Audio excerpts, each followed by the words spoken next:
I was groomed and sexually assaulted for years of my adolescence and teens, what I like to call my childhood, um, what should have been.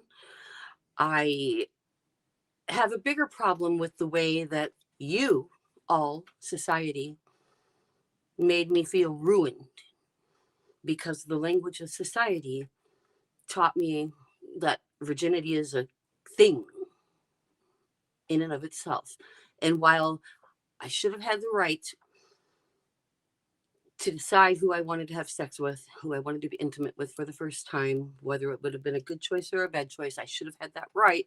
And because I didn't, my whole program has stemmed off Surviving Spades teaches you how to handle triggers. It teaches you what happens to you if you are like me and you were sexually groomed and assaulted for so long that you associate the mere hint of sexual feelings with your assault and you shut down.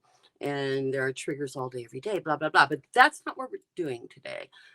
Those Nasty Women Talk is my book's coming out in September, and I have things to say. And beyond running the workshops, um, learning how much guilt and shame was wrapped up around me knowing I wasn't a virgin, even though I was from a progressive family and it wasn't overemphasized. Um, we still knew, especially in my generation, but I think it still carries over, that virginity was this thing. And it was like, in my case, people refer to it as, I'm sorry, your virginity was taken or stolen or robbed, or they say you should have been able to give it to whoever you want to or you wanted to. And while they mean well, those concepts are what keep it a thing. It's what keep it a thing that once it's gone for whatever reason, you can't get it back. And if you can't get back this thing that society has taught you is so special, which in and of itself we're going to talk about, because why, if it's so special, do we completely just bastardize sex and love and splash it all over everything and make it tawdry and cheap? You know, why the thing that actually creates human beings, as a progressive liberal, I'm saying the thing that creates human beings should not be done lightly. But that's another subject or another part of this one. My virginity is a concept. It's a thing that was created by, I'm going to quote a meme I saw, and it's on my Facebook page, on my every page probably, my trailer.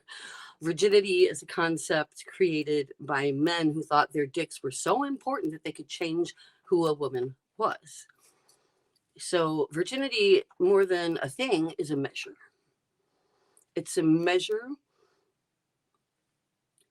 in most of the world by your family, owned. I use these terms very specifically.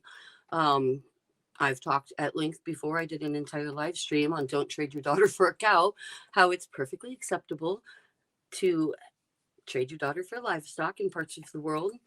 Um, the idea of a woman deciding who she's going to marry, or even within that marriage, what when she's going to have sex or be in control of her own body, is laughable to most of the world. So whatever progress you think you've made here in America, well, it ought to at least be a shocker now for you here in our first world country to find ourselves unavailable or incapable to able to buy mifepristone